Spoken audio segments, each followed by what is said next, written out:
نحمده ونصلي ونسلم على رسوله الكريم اما بعد فاعوذ بالله من الشيطان الرجيم بسم الله الرحمن الرحيم يا اهل الكتاب قد جاءكم رسولنا يبين لكم على فترة من الرسل ان تقولوا ما جاءنا من بشير ولا نذير فقد جاءكم بشير ونذير والله على كل شيء قدير۔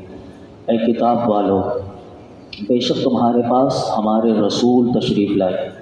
وہ رسولوں کی تشریف آوری بند ہو جانے کے بعد عرصہ بعد تم پر ہمارے احکام ظاہر فرما رہے ہیں، تاکہ تم یہ نہ کہو کہ ہمارے پاس تو کوئی خوشخبری دینے والا اور ڈر سنانے والا آیا ہی نہیں۔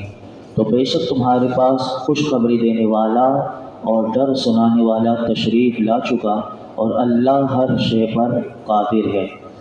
اس آیت مبارکہ میں اللہ رب العالمین اہل کتاب کو اپنے عظیم ترین احسان کی طرف توجہ دلا رہا ہے کہ حضرت عیسیٰ علیہ السلام کے بعد رسول اللہ صلی اللہ علیہ وسلم کے زمانے تک 569 برس کی مدت کسی بھی نبی کی تشریف آوری سے یہ عرصہ خالی رہا۔ فرمایا کہ اس کے بعد سید المرسلین صلی اللہ علیہ وسلم کی تشریف آوری تو ایسی نعمت ہے کہ جیسے شدید پیاس میں خوشگوار اور جاں بخش ٹھنڈا پانی ہو، یا شدید گرمی ہو، تپش ہو، حبس ہو، اور اس میں جیسے خوشگوار بارش، تو ایسے ہی انتہائی حاجت کے وقت اللہ رب العالمین نے تم پر اپنی عظیم نعمت کو بھیجا، تو تمہیں تو اس نبی کی قدر کرنی چاہیے، کیونکہ اب تو تمہارے پاس قیامت کے دن یہ کہنے کا موقع بھی نہیں رہے گا کہ ہمارے پاس تو کوئی تنبیہ کرنے والا، کوئی رسول تشریف نہیں لایا۔ علماء کہتے ہیں یہ جو عرصہ تھا 569 سال، اسے زمانہ فطرت کہا جاتا ہے۔ زمانہ فطرت میں یہ اگر آپ سے بھی کبھی یہ جیسے سوال ہوتا ہے زمانہ فطرت، تو یاد رکھیے کہ حضرت عیسیٰ علیہ السلام سے لے کر اور حضور کی تشریف آوری تک یہ جو 569 سال کا جو عرصہ ہے، یہ زمانہ فطرت، اور اس میں اس زمانے کے لوگوں کے لیے صرف عقیدہ توحید کافی تھا۔ تو جو عقیدہ توحید پر وہ کاربند رہے تو وہ مومنین کہلائیں گے، اور اسی میں میرے آقا علیہ السلام کے والدین کریمین بھی آتے ہیں، وہ عقیدہ توحید پر رہے، تو اسی لیے علماء نے یہاں پر یہ بات بھی لکھ دی۔ آگے ارشاد فرمایا وَإِذْ قَالَ مُوسَىٰ لِقَوْمِهِ يَا قَوْمِ اذْكُرُوا نِعْمَةَ اللَّهِ عَلَيْكُمْ إِذْ جَعَلَ فِيكُمْ أَنْبِيَاءَ وَجَعَلَكُمْ مُلُوكًا وَآتَاكُمْ مَا لَمْ يُؤْتِ أَحَدًا مِّنَ الْعَالَمِينَ۔ اور یاد کرو جب موسیٰ نے اپنی قوم سے فرمایا، اے میری قوم، اللہ کا احسان اپنے اوپر یاد کرو جب اس نے تم میں سے انبیاء پیدا فرمائے اور تمہیں بادشاہ بنایا، اور تمہیں وہ کچھ عطا فرمایا جو سارے جہان میں کسی کو نہ دیا۔ اس آیت کے تحت علماء فرماتے ہیں کہ اللہ رب العالمین نے حضرت موسیٰ علیہ السلام کے ذریعے ان کی قوم کو اللہ کا شکر ادا کرنے کی تلقین فرمائی، اور اس ضمن میں اللہ رب العالمین کی عظیم نعمتوں کا ذکر فرمایا۔ بطور خاص 3 نعمتیں اس آیت میں اللہ نے ذکر کی۔ نمبر 1 فرمایا کہ بنی اسرائیل میں انبیاء تشریف لائے۔ نمبر 2 فرمایا بنی اسرائیل کو حکومت اور سلطنت سے نوازا گیا۔ بنی اسرائیل آزاد ہوئے اور فرعونیوں کے ہاتھوں میں قید ہونے کے بعد ان کی غلامی سے نجات پائی۔ اور دوسرا قول یہ ہے کہ ملوک بادشاہت سے کیا مراد ہے، تو فرمایا کہ جس کے پاس سواریاں اور خادم کا وہ مالک تھا، فرمایا کہ وہ بادشاہ تھا۔ اور اس حوالے سے ایک حدیث پاک بھی ہمیں ملتی ہے، حضرت ابو سعید خدری رضی اللہ تعالیٰ عنہ سے روایت ہے کہ رسول اللہ صلی اللہ علیہ وسلم نے ارشاد فرمایا کہ بنی اسرائیل میں جو کوئی خادم، عورت اور سواری رکھتا وہ ملک کہلاتا تھا، یعنی ملک کہلایا جاتا ہے۔ یعنی وہ بادشاہ کہلایا جاتا ہے۔ تو پتہ چلا کہ آج تو یہ ہمارے پاس بھی ہیں، تو یہ اللہ کی بہت بڑی نعمت ہے۔ میرے حضور فرماتے ہیں بنی اسرائیل میں سے جس کے پاس عورت ہوتی، خادم ہوتا یا اس کے پاس سواری، یہ تینوں چیزیں ہوتی تو گویا کہ وہ بادشاہ کہلاتا تھا کہ اس کے پاس یہ ساری چیزیں۔ اور تیسری نعمت جو اس آیت میں بیان ہوئی وہ یہ نعمت بیان ہوئی کہ بنی اسرائیل کو اللہ نے وہ نعمتیں دی جو کسی دوسری قوم کو نہ دی، جیسے کہ من و سلوہ آسمان سے نازل ہوتا تھا، دریا کا پھٹ جانا، نمبر 3 پانی سے چشموں کا جاری ہو جانا وغیرہ۔ یہ تینوں نعمتوں کا ذکر اس آیت میں اللہ نے کیا۔ اس آیت میں جو سب سے پہلی نعمت کا جو ذکر کیا وہ یہ اللہ رب العالمین نے اس آیت کا کیا کہ بنی اسرائیل کو کہا گیا کہ اے بنی اسرائیلیوں، تم میرا احسان یاد کرو کہ تم میں انبیاء تشریف لائے۔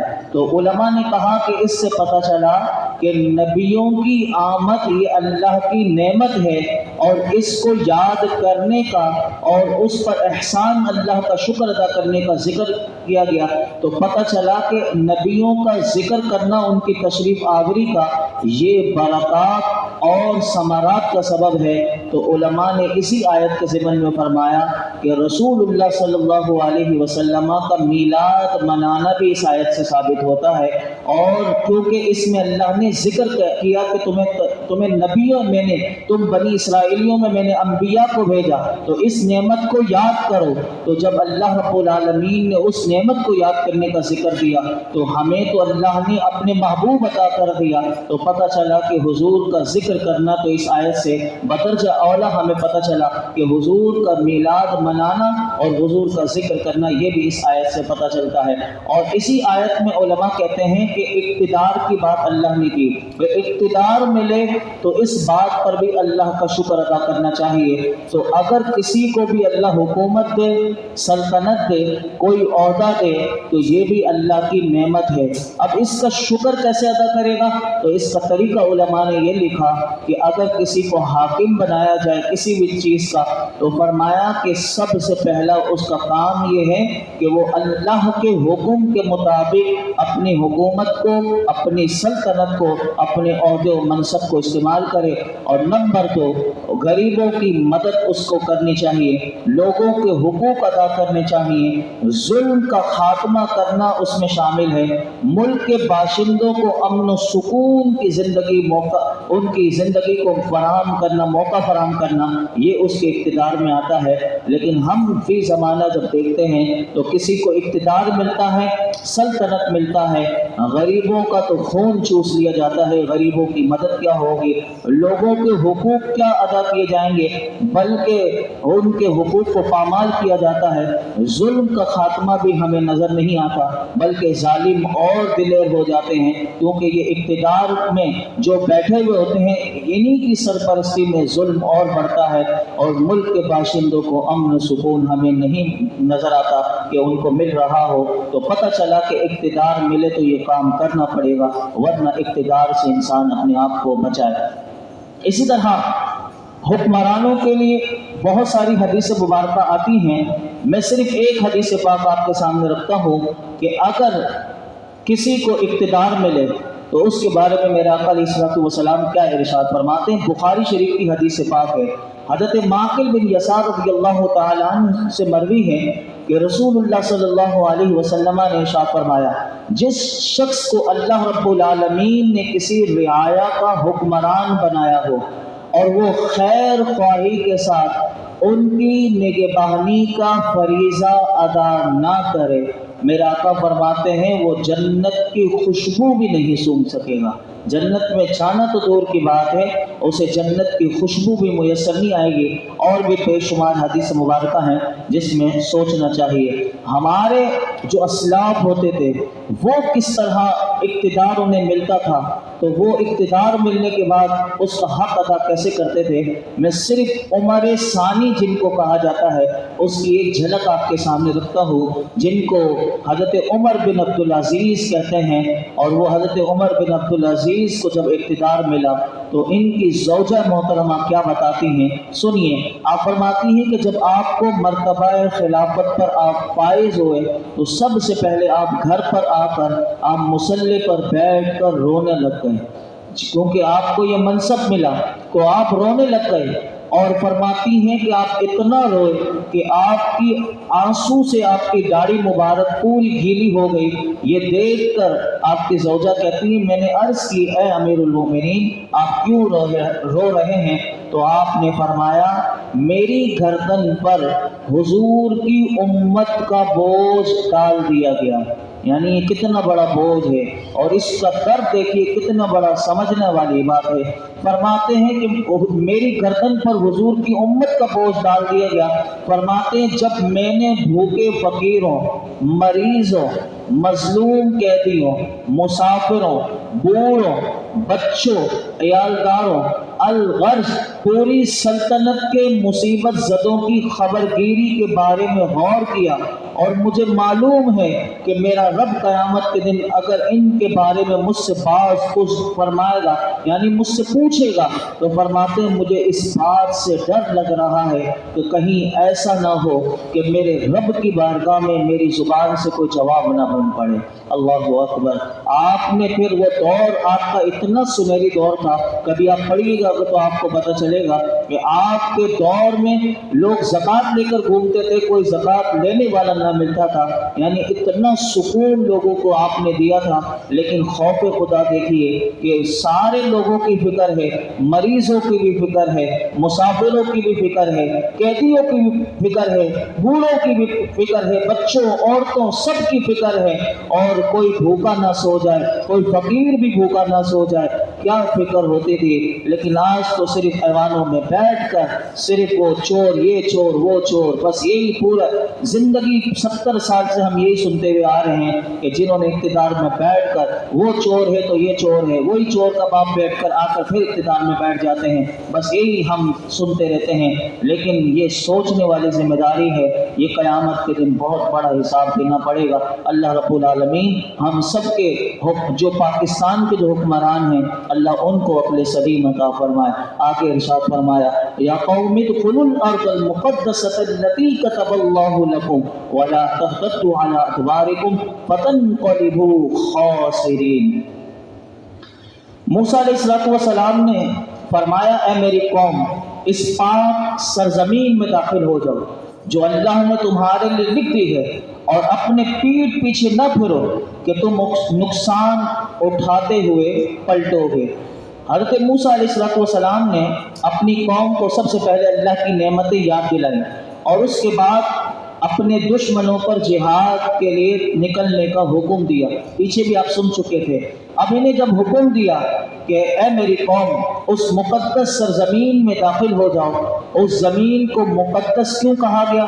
تو علماء کہتے ہیں کہ وہ انبیاء علیہم السلام کی مسکن یعنی وہ رہائش گاہ تھی، اس لیے اسے مقدس کہا گیا۔ تو جہاں اللہ کے نبی رہتے ہوں تو وہ سرزمین مقدس ہوتی ہے۔ اس سے معلوم ہوا کہ انبیاء علیہم السلام کی سکونت کی وجہ سے زمینوں کو بھی شرف مل جاتا ہے، اور وہ دوسروں کے لیے باعث برکت بن جاتی ہے۔ اسی طرح حضرت ابراہیم علیہ السلام کوہ لبنان پر آپ چڑھے تو آپ سے کہا گیا کہ دیکھیے جہاں تک آپ کی نظر پہنچے وہ مقدس جگہ ہے اور آپ کی اولاد کی میراث ہے۔ اور علماء کہتے ہیں یہ سرزمین طور اور اس کے گرد و پیش تھی، اور ایک قول یہ ہے کہ یہ تمام ملک شام اس میں داخل ہے۔ اب آگے کیا ہوا؟ اس قوم کو جب جہاد کے لیے کہا گیا، اس قوم نے اپنے نبی کی نافرمانی کیسے کی اور کیسا جواب دیا، یہ کل تو نہیں، انشاءاللہ کل تو 11ویں شریف ہے، اور کل تو علامہ حافظ اکرام حسین قادری صاحب آئیں گے اور وہ خطاب فرمائیں گے۔ پرسوں انشاءاللہ ہم یہ سماعت کریں گے کہ پھر اس قوم نے کتنا اپنے نبیوں کی نافرمانی کر کے کیسا جواب دیا۔ اللہ ہمیں ہر قسم کی نافرمانیوں سے، بے ادبیوں سے، گستاخیوں سے اللہ ہمیں محفوظ فرمائے۔ الحمدللہ رب العالمین والصلاة والسلام علی سید الانبیاء والمرسلین وعلی آلہ واصحابہ اجمعین۔ اللہم ربنا آتنا فی الدنیا حسنہ وفی الآخرۃ حسنہ وقنا عذاب النار۔ یا رب العالمین ہم سب کا مولا کریم درس قرآن سننا، نماز عشاء ادا کرنا، درود پاک پڑھنا اپنی بارگاہ میں قبول فرما۔ یا اللہ ہمیں ہر قسم کے گناہوں سے بچنے کی توفیق عطا فرما۔ ہماری زندگی بھر میں جتنے ہم سے صغیرہ کبیرہ گناہ ہو گئے تو معاف فرما دے، ہماری بے حساب مغفرت فرما، ہمارے والدین کی مغفرت فرما، میرے آقا کی تمام امت کی مغفرت فرما، دین و دنیا کی خیر عافیت بھلائیاں عزتیں نعمت عطا فرما۔ مولا کریم یہ جو پرچی میں ذیشان بھائی کے لیے مولا کریم جتنی دعائیں لکھی گئیں اور کسی کی آنکھوں کے نور کے لیے، کہ اللہ ان کی ساری مرادوں کو پورا فرما۔ مولا کریم تمام بے روزگاروں کو اچھا روزگار عطا فرما، کہ اللہ ہمارے رزق دسترخوان کو وسیع فرما، ہمیں زندگی میں کسی کا کسی لحاظ سے محتاج نہ کرنا اور ہمیں ہر قسم کے ظلم سے محفوظ فرما، کہ اللہ ہماری ذات سے کسی کو تکلیف نہ پہنچے، ہمیں قرآن کا نور عطا کر دے، ہمیں باعمل بنا دے، باحیا بنا دے، باکردار بنا دے۔ اس درس قرآن کی برکت سے جتنے حاضرین موجود ہیں ان سب کی خالی جھولیوں کو دامنوں کو مرادوں سے بھر دے۔ وصلی اللہ تعالی علی خیر خلق محمد وعلی آلہ وصحبہ۔